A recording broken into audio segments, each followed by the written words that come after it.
Welcome on a sultry Sunday evening to Boomer Takes with Pete and Jake. Dr. Peter W. Tinsman and yours truly, John Jacobson, along with our intrepid and fearless engineer, Sean Torres, take on a cavalcade of whimsical meditations on what it's like to be a baby boomer, the last of the baby boomers, as we arc into grandfatherhood and quasi-semi-pseudo retirement. You are listening to us tonight on the mighty 1220, 103.7 FM, the Blowtorch, KOFO, the country music giant, now more than ever, with our new format, our new technology in the East Central Plains of Kansas, Karaming to Franklin, Anderson, Lynn, Miami, Douglas, Johnston, Osage counties.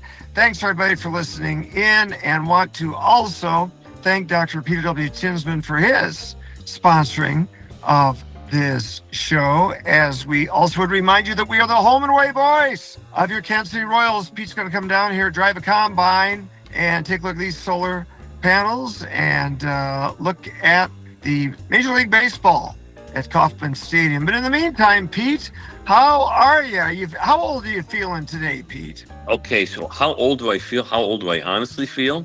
I would say I don't feel anything older than 40. I'd say 35 to 40. That's typically what I say. I'm 65, but I don't even know.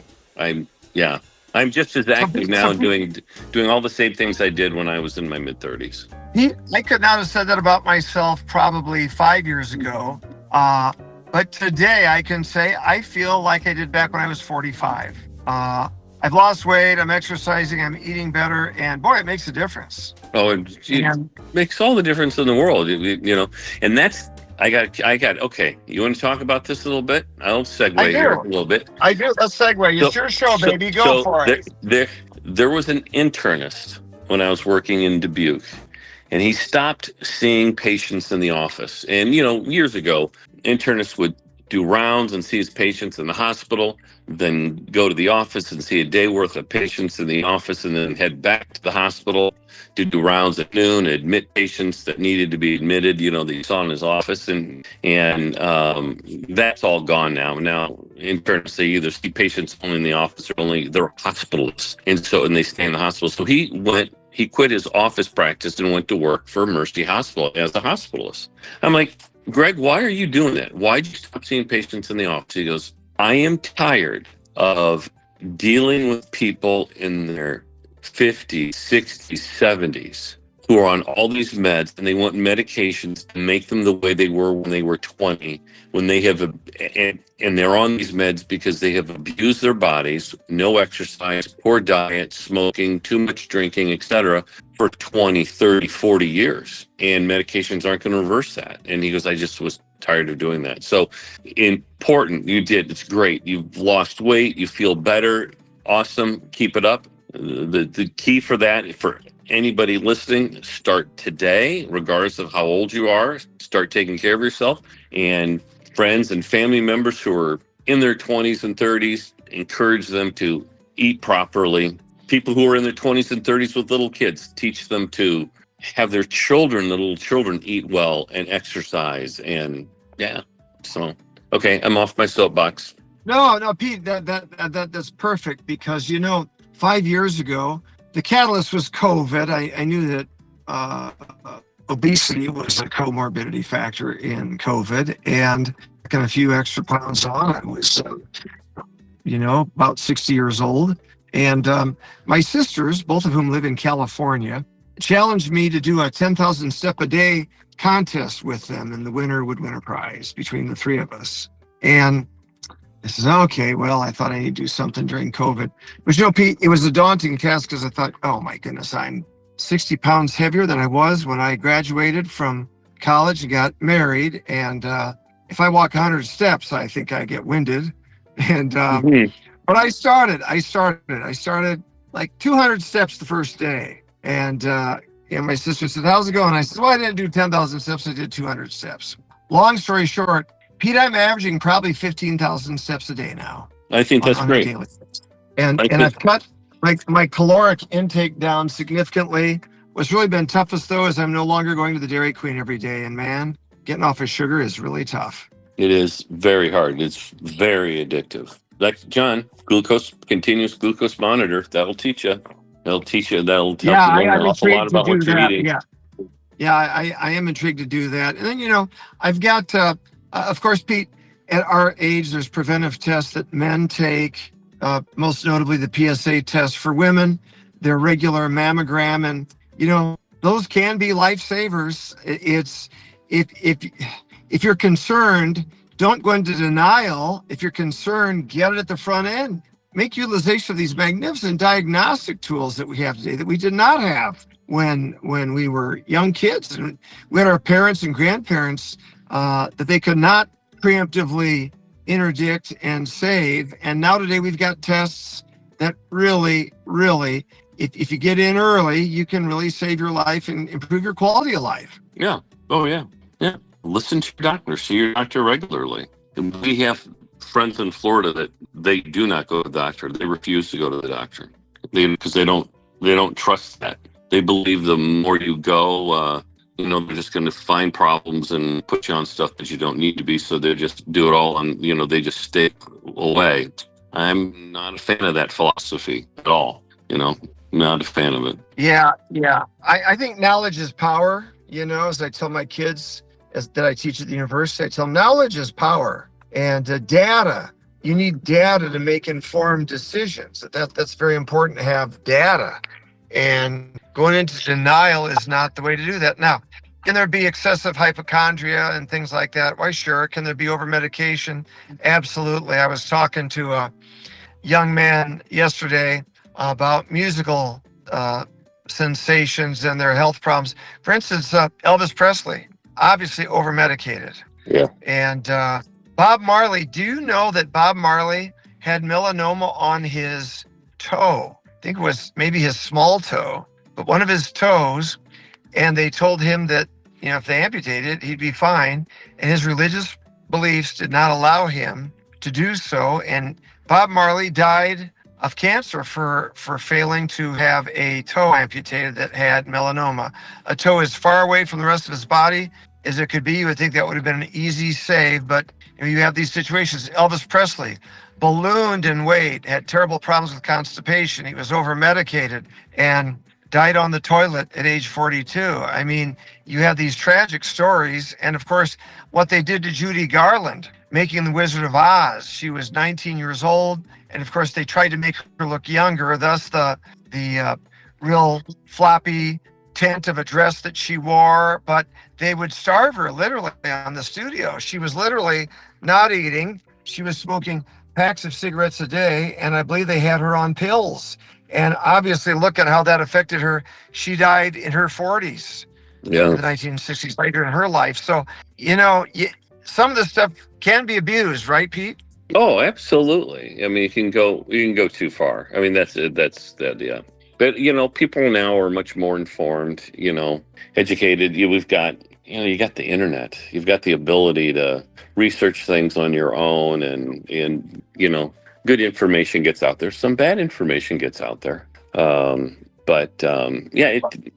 key is to be a critical thinker and research and do what you feel is best for you.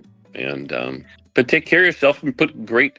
As God designed our bodies to work in a certain way and heal itself, and it's like you put the right stuff into it, it's going to be able to take care of itself better. It's like your car. You put the right type of fuel into it, it's going to work better. Dr. Peter W. Tinsman with us here. We're just two guys chatting, two grandpas chatting about life. No medical or legal advice here, but just kind of kicking the tire around. So, Pete, I was reading an in-depth article last night, and it was really an amazing piece of literature.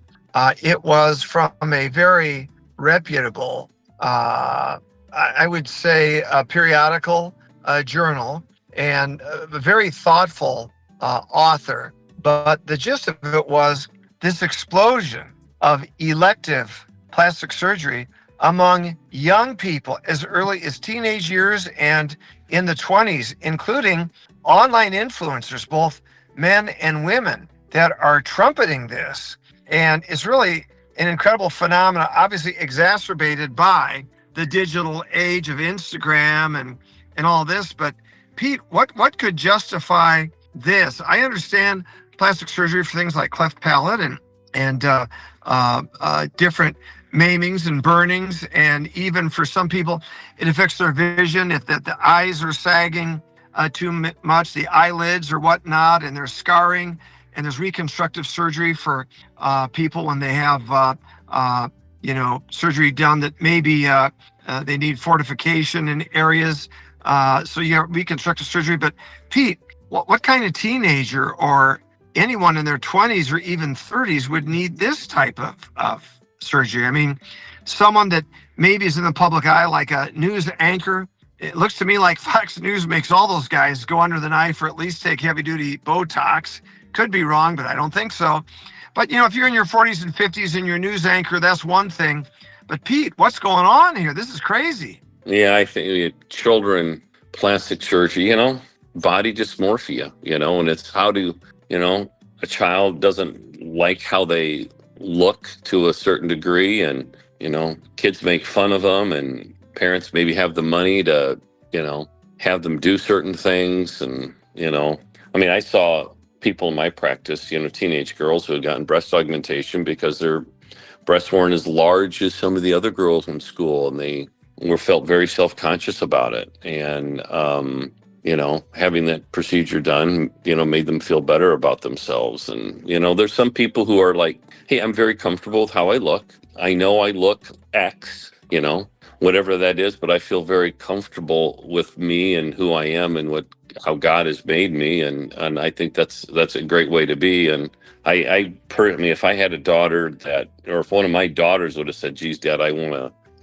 breast augmentation surgery, for example, when they were in sophomore in high school, I would be like, no. And maybe we need to have you talk to a child psychologist to kind of see what's going on or something to make you appreciate, how you look. So yeah, it's tough. That's one of those things. I think it is different for everybody. It falls into your lap. It comes knocking at your front door with your own kid, and and how you address it. So, but Pete, my approach is that there's beauty in all sorts of diversity. I love the uniqueness and the diversity.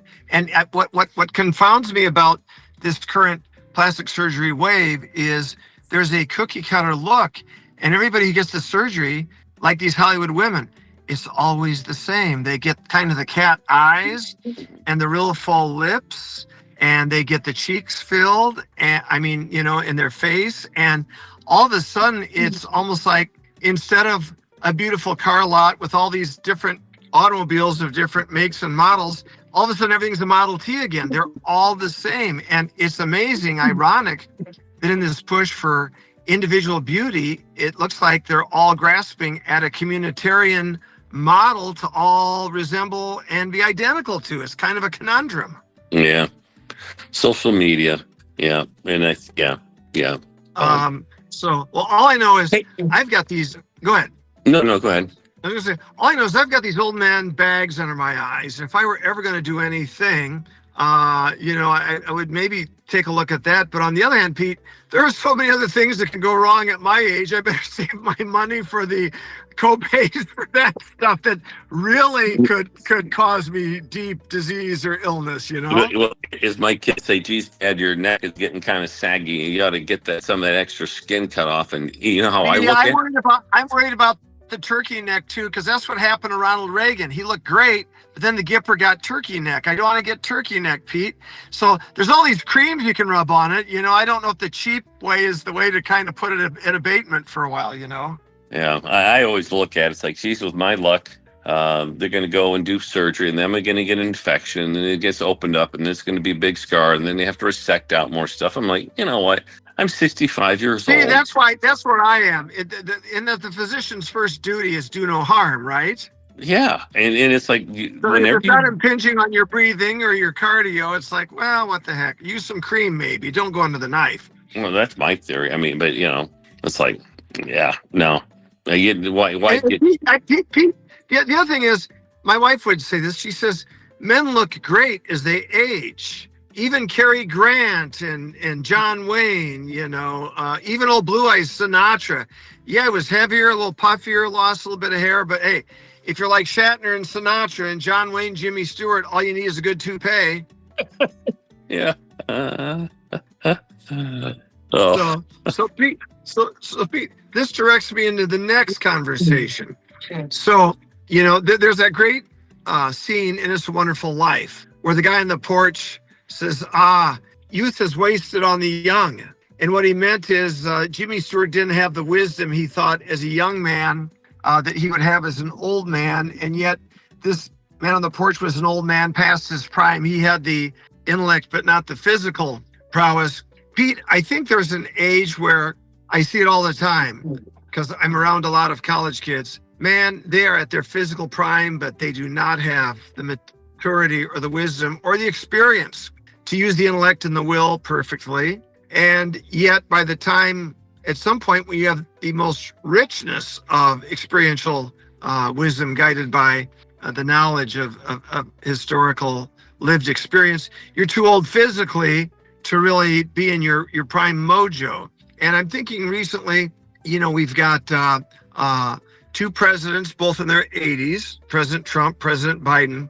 And then you've got, I call it the Senate issue here, where you've got senators, U.S. senators in their 70s, 80s, and 90s.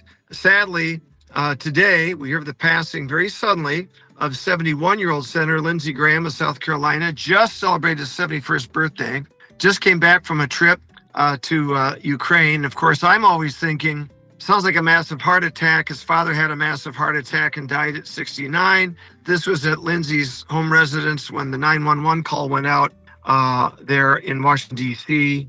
yesterday when he had arrived back home. President Trump had just talked to him on the phone, said he sounded tired but perfect. And, it makes you wonder. I think of pulmonary embolism on a long airplane flight. As a member of the military, he was in the military for many years. And then I think the reserves, he was mandated to get the clot shot. There are wild conspiracy theories thinking, was he poisoned by the Russians or whoever while he was over there? But the point is, he was in his 70s. Now I've got Mitch McConnell that we've had a variety of reports. There's been no proof of life video of Mitch. Various press and political officials have said they have spoken with him.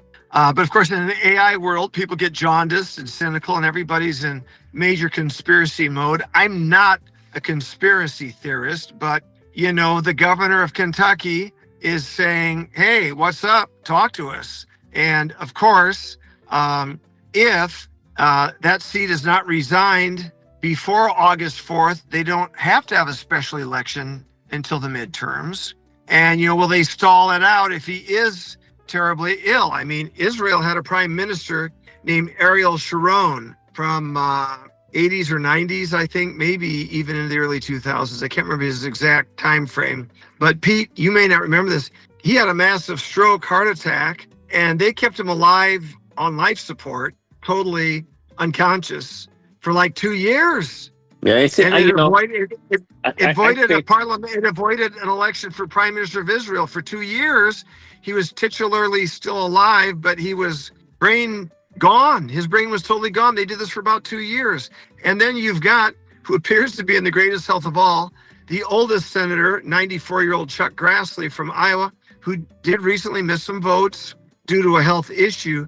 I mean, Pete, I don't want to throw out anybody of our age because I still think we have a lot to offer, but yet there is a time to exit stage, right? Well, I look at it this way. Yes, there's this absolutely time. And it's ego. It's the desire for power that I'm just going to stay. And I don't believe our founding fathers felt that when they were putting together all the paperwork and everything, and for our government, it was the intent of the people. They wanted people to volunteer their time for public service, and it wasn't ever intended to be, this is going to be your life career. I don't believe that. And it's like, oh, come and help us for a few years and then go back to being a farmer, go back to being a lawyer, go back to doing whatever you normally do. And it's,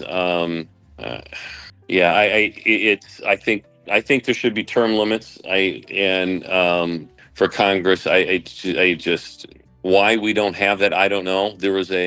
I was listening to somebody talk about a study that was done at Harvard about term limits and stuff. And they were saying that term limits will not fix the problem. The problem is how our Constitution was written, and I don't know enough about that to make a comment on it. But the way it was framed is where the problem is. Because even though you have term limits, the same problem will be there. Well, Pete, I'll tell you from my experience, having been in 7 years, I believe the George Washington method of no more than 8 years, and I'll never go back. I'm done. And it's good to retire on top instead of retiring dead or retiring with a loss hung on you at the very end there. But Pete, money is the great corrupter. Money is great. Money Because is to get a good to get a good chairmanship, you got to be in there long enough to get a good chairmanship to really be powerful, and to really be powerful and to be a powerful chair, you really got to do things to get the chairmanship. And money influences. It really, really does. Money influences everything. I was asked. There's a guy I played tennis with down in Florida, and he said when I became a Florida resident, he goes, "Hey, would you like to run for Bonita Springs City Council?" I'm like, "I have zero desire to do that. Why?" And he goes, "It is so corrupt. It is so corrupt. We just need good, honest people." And this guy was he was on the city council, and he was going to get off. He was going to, stop doing that and exit. And he goes, "We just need good people, but everybody's corrupt. It's all this connection. You do this for me, and they get paid back, kickbacks, and blah blah." That's everywhere. John. When I went down to my first trip, when I went to Nicaragua, and I was down there for a while, and I was down there, I said, "Oh my God." I said, the United States is just as corrupt as Nicaragua.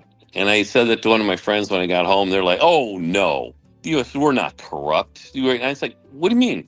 We're all human beings. We speak a different language, and we look different, and we live in different places. But why are human beings that are in the United States of America not having the possibility of being corrupt? And other places in the world they are." I said, "Give me a break." Well, Pete, I serve in the legislature in a rural state, not Kansas.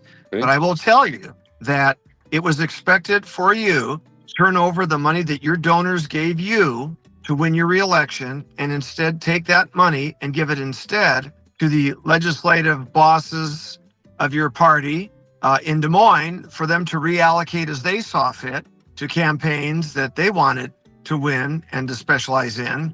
And if you did not do so, you were not going to get a chairmanship, or at least not a very good one. And the larger the check you wrote from the donations that you received, the better chance you had at a very good chairmanship. And I said, how about we make come to an understanding? You keep your money, I keep my money.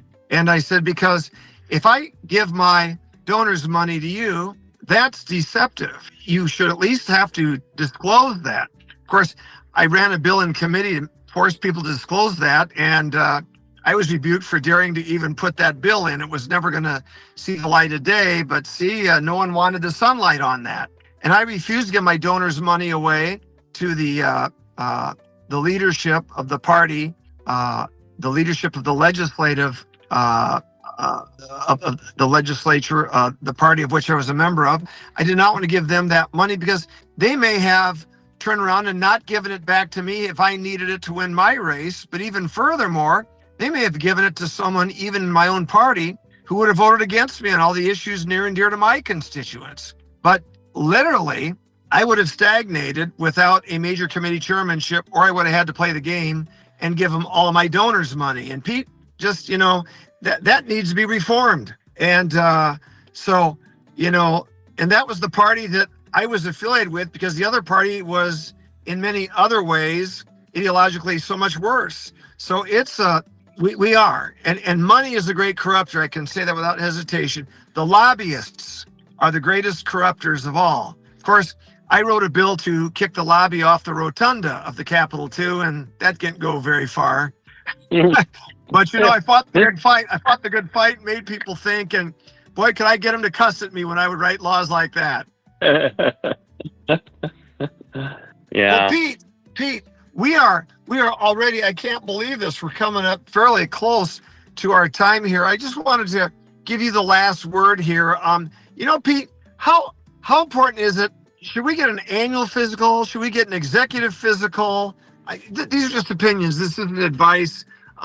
Certainly, in my wife's medical history, I would say it's been very important for her to get mammograms, ultrasounds, and what has saved her life, the MRI. Yeah. And what types of things? I know there's these tests, like these mobile things that say they'll screen for, churches do these. They'll bring in the guys, they'll say, oh, we'll Yeah. screen for Yeah, they major bring in aneurysms and aneurysms and strokes and heart stuff. Yeah. Talk to me. Just final 3 minutes. Any thoughts on how to be prudent without going overboard, now spending a fortune? Well, and it's like, you've got these mobile scanners. You got this, like, oh, I'm going to have a full body MRI, and we'll see if it comes up with anything. And okay, I understand that. Try to find something early. Some of the argument against that is, well, there's going to be stuff that's going to be found on these imaging studies, because there's no imaging study that's perfect, that's going to find something that's completely benign, and somebody's going to go after it and do something with it, and then you're going to have a complication going after something that was nothing to begin with. And so you do have to balance that. And so I think probably the best thing is people to see their doctor, as recommended, yearly exams, and do the testing that your doctor's recommending based on your history, your personal history and your family history, and go from there. And that's what I do. And it's like, I just listen to my guy, and we talk about it, and things are, they're all laid out for me, and what he's recommending, what's best for me based on my family history, based on my personal history, based on my wants and desires. He considers all those things. I've got a great internist in Florida. I think he's just fantastic. Well, So Pete, that's what I would do. Me personally would ever do a full body MRI just for the heck of it. Me personally, no, I wouldn't do it. It doesn't mean nobody can. It's just not one of those things that I would, think I would do. Would my wife do something like that? Hell, I can't even get my wife to go to the doctor. She can't stand the doctor. She hates the doctor. She hates the dentist, and she really doesn't like doesn't like the hairdresser either, because she can't stand there sitting there for 2 hours. So, it's kind of like, you got to go to the doctor. I'm not going to a doctor. You guys are all crazy. Oh, that's funny. That's funny. Well, Pete, it's always a joy to be with you. And I would remind our folks that you can listen to this great podcast that Sean puts up, KOFO.com. Sean has just perfected this now to where you're going to be able to start to find these even more easily than before. So listen to the podcast, talk to your friends. I've got something special lined up for next week that I'll be talking to Pete and Sean about. Should be epic. In the meantime, hydrate this summer. It's going to be even more scorching on the eastern plains of Kansas next week. Scorching. And the biggest enemy is dehydration. Make sure you're hydrating. Clear and copious, as we say. For Pete and for Jake and for Sean, thanks for listening in tonight on Boomer Takes with Pete and Jake. Until we meet next time, same bat time, same bat channel. Be safe, be smart, be good, be strong. Love Jesus Christ. Thank God for the great blessings of liberty. May he protect our nation and our families. God bless us, everyone. Bye-bye.